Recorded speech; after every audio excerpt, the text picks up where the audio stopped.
and Vivian Romero were all alleged to be victims of Mr. Radamek, and felony charges were filed against him on their behalf by the Los Angeles County District Attorney. While all were glad that charges were filed, they were very disappointed by their treatment in the criminal justice system. They all alleged that the LA County District Attorney's Office failed to inform them of all of their rights as victims under Marsy's Law, which affirms and describes victims' rights in California and which is found in the California Constitution in Article 1, Section 28. Unfortunately, many of these constitutional rights were denied to these victims. In their statements today, they will describe some of the ways that they were not afforded these rights, including not being told in advance that the district attorney was offering a plea deal to the defendant in lieu of trial, and that the deal would mean a potential maximum 5-year sentence where the defendant could be released prior to 5 years. In addition, they were not informed in advance of the court date when the pleas would be entered and the defendant would be sentenced. That meant that they were not afforded the right to give a victim impact statement at the sentencing. Unfortunately, there is no meaningful legal remedy which now exists for them to right those wrongs. In the future, however, they plan to work together to explore how they may change the law to protect and better enforce victims' rights for other victims in the future. I am proud of their courage and their commitment to fighting for justice for victims. And now, Vivian Romero will give her statement. Do you want to change seats with me? And that way you'll be in front of the mics.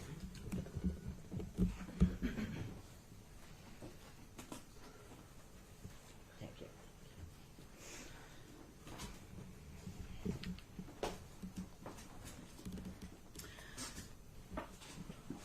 Hello. Let me begin by first saying thank you to Attorney Gloria Allred for your lifelong advocacy and for your support on behalf of all victims everywhere.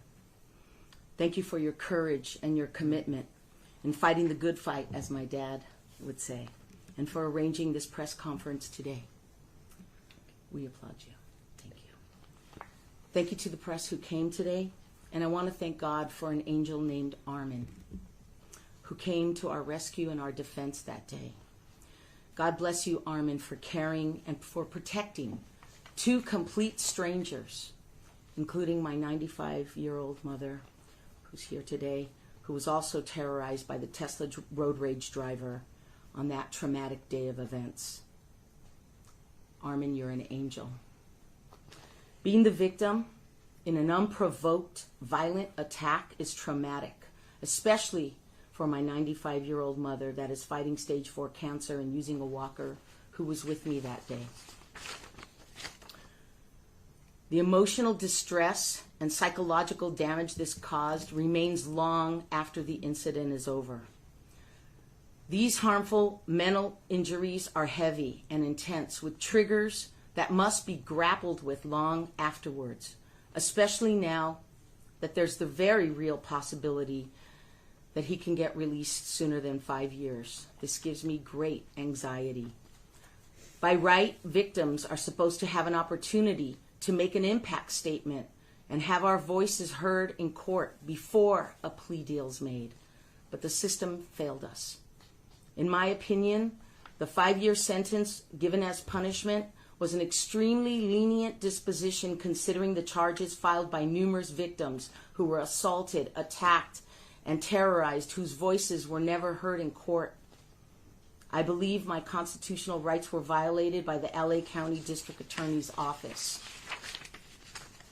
Why wasn't I notified or asked to speak at the sentencing before the plea deal was negotiated? Why wasn't I consulted? I would have liked to have spoken at the sentencing. A victim's rights are essentially worthless unless there's a mechanism to enforce them. And as it stands now, victims' rights have a right without a remedy. This is a huge problem. I do not have confidence in the LA County District Attorney properly representing victims' rights, and I have zero confidence in the LA County District Attorney's policies. It has caused me to lose all trust and confidence in our judicial system and our legislative leaders. I would like to see reform, and I would like to see a mechanism put in place that protects victims' rights. Thank you for coming, thank you for listening, and thank you to my family who's here today and for your time.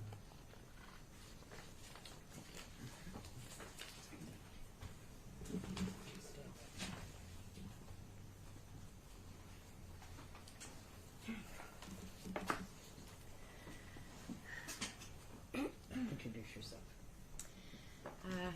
Good afternoon. I'm Beth Lamprou. Good morning.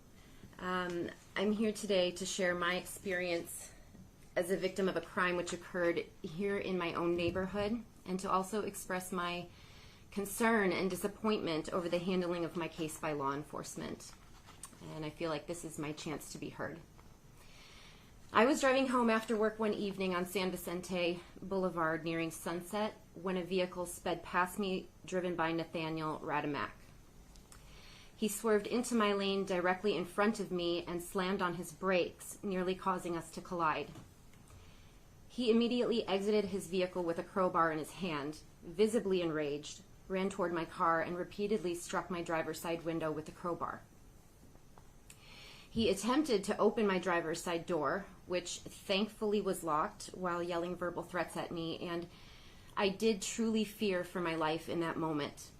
Mr. Rademack returned to his vehicle but did not move, even though the light was green. He eventually made a right turn very slowly onto Sunset Boulevard, so I made the decision to drive straight ahead through the intersection as fast as I could in order to escape him. But within seconds, he was behind me again, trying to maneuver my car off the road. He managed to get my car up against the curb and then blocked me in with his. He immediately exited his vehicle again with the crowbar, striking my driver's side window another 3 to 5 times, so loud witnesses said they thought the noise was gunshots. But the glass was tempered and his attempts at breaking it were unsuccessful. Mr. Rademack went back to his vehicle briefly and reached for something inside. I made the decision to flee my car at that point, after seeing a man walking his dog up the street who could see the commotion going on. I ran to him pleading for help. He called 911. Mr. Rademack fled the scene, and the West Hollywood Police Department arrived shortly after. I was scared and traumatized. I do want to thank the man who came to my aid that night for calling 911 for me, and to express my gratitude to him for him being there. Officers deemed my car inoperable at the scene, and it was towed for repair. After providing my account to the officers of what happened, I was told that the chance of him being caught was slim, since what happened is not considered a violent crime under the law, and also because he had no plates on his vehicle to help identify him.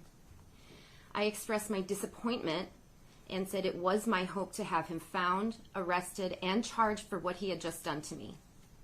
One of the officers then told me I should just be thankful that I was not hurt during the incident. As thankful as I was for not being physically harmed, I could very well have been, had he shattered the window, had been able to get my door open, or if I had wrecked my car trying to escape him during the pursuit. Hearing that statement from the officer felt like a dismissal of what had just happened, and I felt terrible. Not knowing who the perpetrator was at that point, or why he acted out so violently, unprovoked, created additional fear that I lived with for about a year until he was finally found and captured. I required therapy to help manage my anxiety brought on by the event, thinking someone might still be out there who would try to hurt me again, as I didn't know if it was random or targeted. Rademack's actions not only left me mentally traumatized, but the lack of efforts to apprehend him also put the safety of the community at serious risk by leaving him free to commit these attacks on many others after me who are here with me today, some of who did suffer physical injury. What is equally upsetting to me as the events that occurred of the night of the attack was the lack of communication and disregard for my constitutional rights by law enforcement handling this case. I was never informed by law enforcement that the defendant was charged or sentenced, missing the opportunity to give a victim impact statement at the sentencing hearing. Although my charge was added to the third amended complaint, I was never notified by the DA's office that a plea deal was being considered or asked how I felt about it. I was never notified a plea deal was made with the defendant or that in the deal my charge was dismissed as part of it. This is not only information I would have liked to have known, but information that I had the right to know as a victim in the case. The prosecutor should have contacted me about these things, and he did not. I was shocked to learn this all happened without my knowledge, as I would like to have known, been notified before it happened.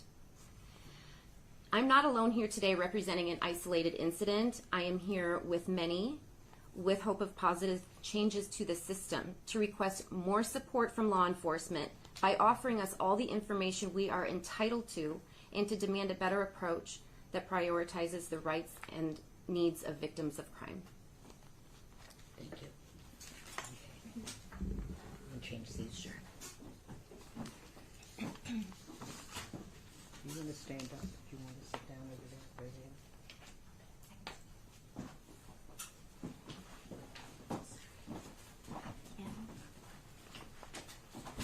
Speak loud. Hello, everybody. My name is Gabriella, and I stand before you guys today not only as a victim of Nathaniel Radamick, but also as a victim of the California criminal justice system. 1 year ago, I was driving alone, commuting down on the 101 when a man who appeared to be driving recklessly on the highway decided to pull up in front of my car. And he jumped out and he proceeded to hit my car as I tried to escape, but he followed me down the highway. Although I reported this crime against me and Nathaniel was charged with a felony against me, I feel that the office of the District Attorney of Los Angeles has failed me, and that many of my rights as a victim were not afforded to me. For example, 1, the right to be informed. The District Attorney's Office never informed or notified me of the status of this case. Number 2, the right to be informed at the sentencing, which was impossible because I was never notified of my rights under Marcy's law. Number 3, the right to be informed of the plea deal offered to the defendant before it was accepted. Marcy's law is intended to empower victims by providing them the right, upon request, to speak out at hearings for the defendant in the criminal process justice system. But I was never afforded any of these rights because I was never informed of those hearings were going to take place. We want justice for the victims, and we want justice for the victims of Los Angeles. And we want the District Attorney's Office of Los Angeles to be held accountable for violating all of these rights. Thank you for your time. Thank you. I'm going to change seats.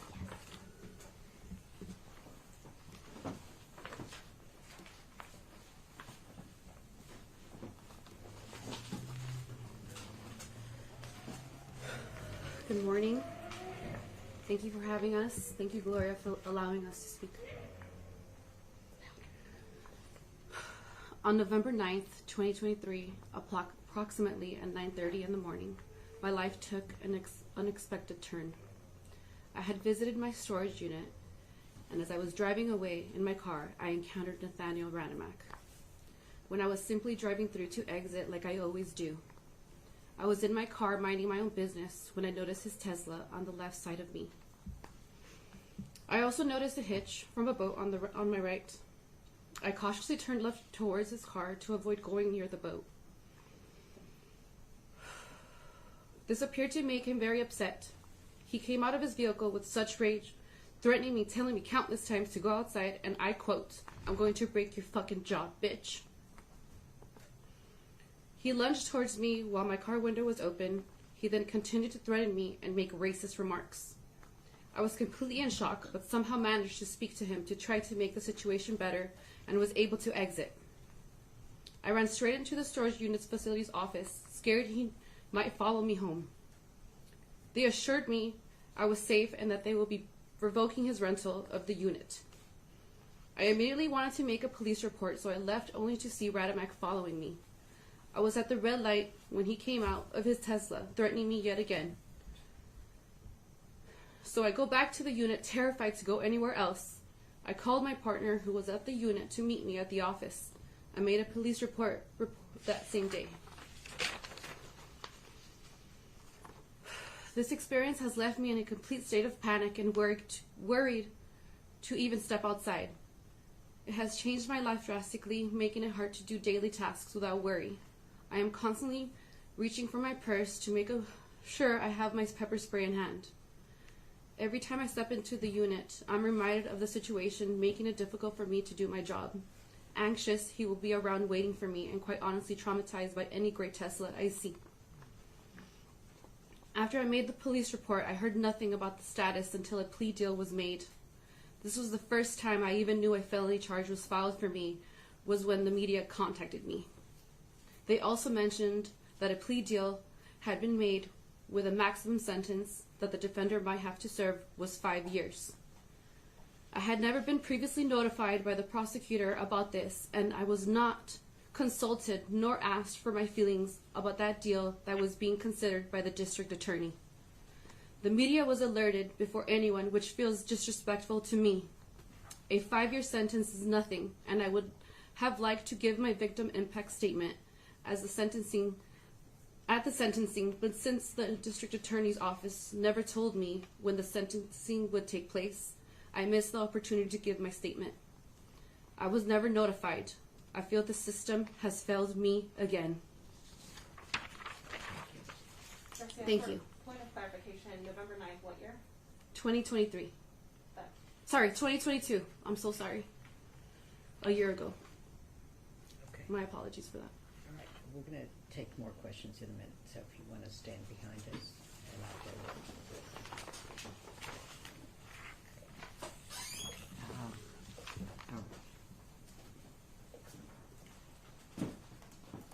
We're going to take questions in just a moment for anyone whom you'd like to ask, but I just want to clarify that what we're talking about is the denial of constitutional rights for victims. In the California Constitution, Article 1, Declaration of Rights, Section 28, contains Marsy's Law. Marsy's Law describes what the rights, the constitutional rights of victims are in this state.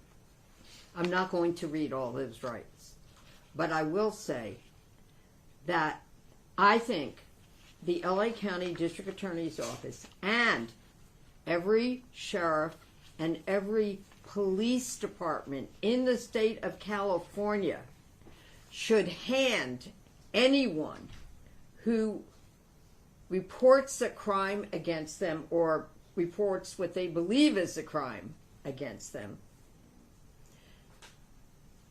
a brochure that actually the Attorney General's Office of California has made and is on the internet, the rights of a victim.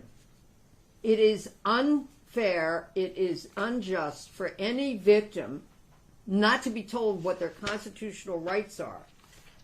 Most victims don't have access to a lawyer to tell them what their rights are. Of course, the defendant does have the right to have a lawyer provided to them at no cost. That is, the victims don't have those rights. So provide them with their rights under the California Constitution. And when you look at those rights, it includes, for example, under Article 1, Section 28, parentheses 8, the right of a victim to be heard upon request at any proceeding, including plea, sentencing, post-conviction, release decision, or any proceeding in which a right of the victim is at issue. Now it says upon request. Of course, if they don't know they have that right, they can't request that right. And that's why I'm saying they needed to be handed their rights.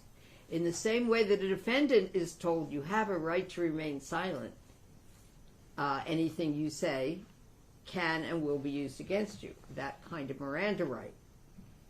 is provided to a defendant. We'd like victims to be handed their rights as well, because it is traumatic to be a victim of a crime. Again, all of these victims were alleged in the third amended complaint filed by the LA County District Attorney's Office to be victims of a crime. This is the third amended complaint. They are all alleged to have been victims of a felony. Some of them didn't know in advance that that would even be filed for them. Some of them were never told that the count that was filed was dismissed as part of the plea deal. They are entitled to respect. They are entitled to dignity. They are entitled to fairness in the proceedings. This is something that is very important that they've decided to speak out today. And it's just unjust, and things have to change in California. And they're not going to be silent about it. All right, at this point, be happy to take questions for anyone. Can you help us understand how constitutional rights can be violated, but that there's no legal remedy right now for it? The question is, and it's an excellent question, how can a constitutional right be violated and there's no legal remedy? That needs to be changed. Because, and I'll give you an example. It does say that they have rights to go to the Court of Appeals, paraphrasing. In the case of Harvey Weinstein, I represented in California, 3 alleged victims of Harvey Weinstein. 2 testified at the trial. The district attorney called them and filed a charge for them as victims. The third one did not testify at the trial. However, she did testify at the grand jury. And a charge had been filed as a result of her testimony at the grand jury. They all wanted to speak at the sentencing, even though there was no conviction on those charges. It was only a conviction for one person whom I did not represent of all the victims. I asked the judge, under Marcy's law, on the public record, may they speak at the sentencing? They have been classified as victims. The judge denied the request. The judge did not even allow the governor's wife, who was a victim in the case, to speak at the sentencing. I didn't represent her. I don't know if she wanted to speak at the sentencing, but my clients did. She denied the request. She only allowed the victim for whom there was a conviction to speak and give a victim impact statement at the sentencing. The California Constitution, Marcy's law, says nothing about a victim being a person for whom there was a conviction. It just says a victim, it defines a victim. All of them met those requirements. So We filed a writ with the California Court of Appeals. They denied our writ. Did not hear the case, did not agree to hear it. So it was not on the merits. We went up to the California Supreme Court. They did not agree to hear the case. There was no right of appeal. The only thing would be to file the writ. So essentially, there's no ability to enforce the denial of what we would allege is a victim's right. So, no enforcement mechanism here. It's a right without a real, meaningful legal remedy, and that needs to be changed by the legislature. Because we're not interested in just words, an appearance of fairness, an appearance of rights. There really need to be real victims' rights in California that are enforceable. As far as the sentencing goes, what number would be fair? I'm sorry, as far as the sentencing, what was the question? As opposed to 5 years, I would imagine that. Oh, well, of course, a 5-year sentence, and they should have been consulted as far as I'm concerned, doesn't mean that even if they wanted to go to trial, that the district attorney would be bound to go to trial. but at least have the sensitivity to consult them first. He will get 1/3 off for good time. He will get credit for time already served while he was in custody awaiting a trial. There will be a parole hearing. We don't know whether he'll be granted parole or not. There are many, many factors. None of this was explained to these victims. Okay. Would they have wanted more? I don't know. They would have liked to have their voice to speak at the sentencing. Never happened. Because they were never told the date of the sentencing. Some of them didn't even know a plea was entered until some people in the press said, "What do you think of this? What just happened?" It's just insulting to them. It's not fair. They've been through enough. And they have a right to information. They're not, garden statues. They're not footnotes here. They are real human beings who've suffered a terrorizing experience in their life. It's going to last with them for a long time. Any other questions? Moving forward, how do you plan to help other victims to make sure this doesn't happen? Is there other plans in place? Okay, I'm so sorry because I couldn't hear your question very well, so maybe you could step up a little and I could hear it. Maybe remove your mask for a moment. I want to hear it. Moving forward, what's the plan to help other victims so they're not in a similar situation? Are there plans to...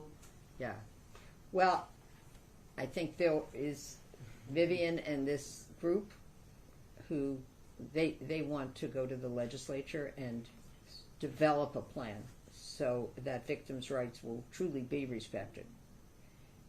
And so I think that is their next move. They're going to develop a proposal, approach a legislator, and then try to get that moving. But until then, we want to know that they're not going to be, we want everyone to know they're not going to be silent about the denial of their rights. It's not enough to file a charge. You have to respect the person that you filed it for and keep them informed along the way. And so we hope this is a teaching moment for the LA County District Attorney's Office and also for law enforcement to do that. We don't know why they didn't. We know that 17 counts were filed against Mr. Radovic. Charges. All right. And many were dismissed. So I think approximately 10. But that's not the point. There was a deal worked out. They didn't know anything about it before it happened. Thank you. Is there anything any of you would like to add that you didn't have a chance to say? Or would you like to add? Feel free.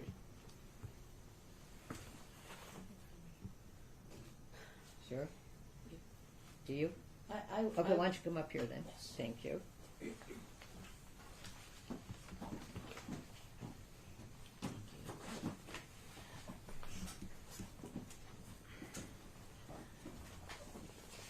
Something that is extremely disappointing, this is with regard to law enforcement arriving on scenes, taking notes or doing their reports.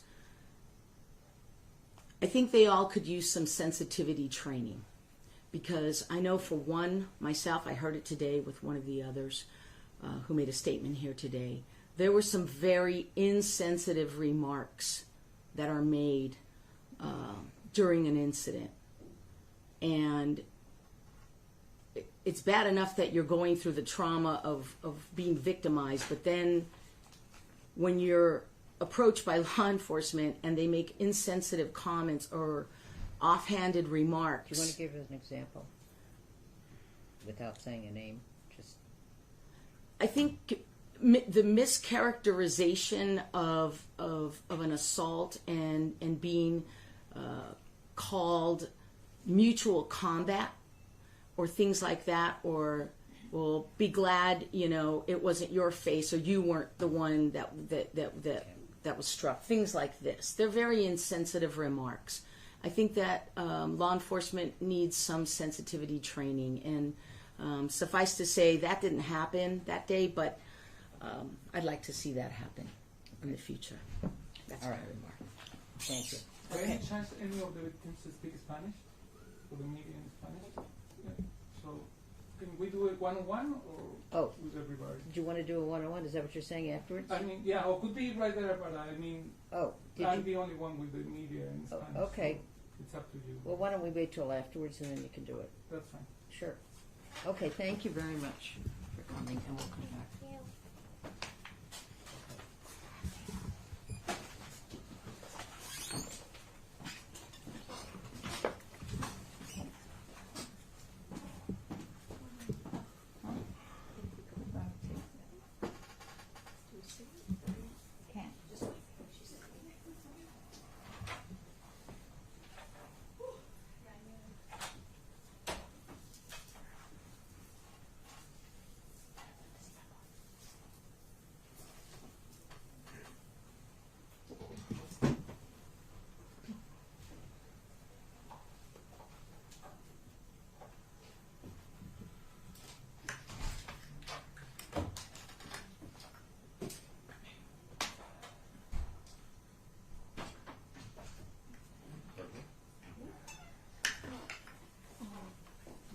She'll come and get you guys right now. Okay.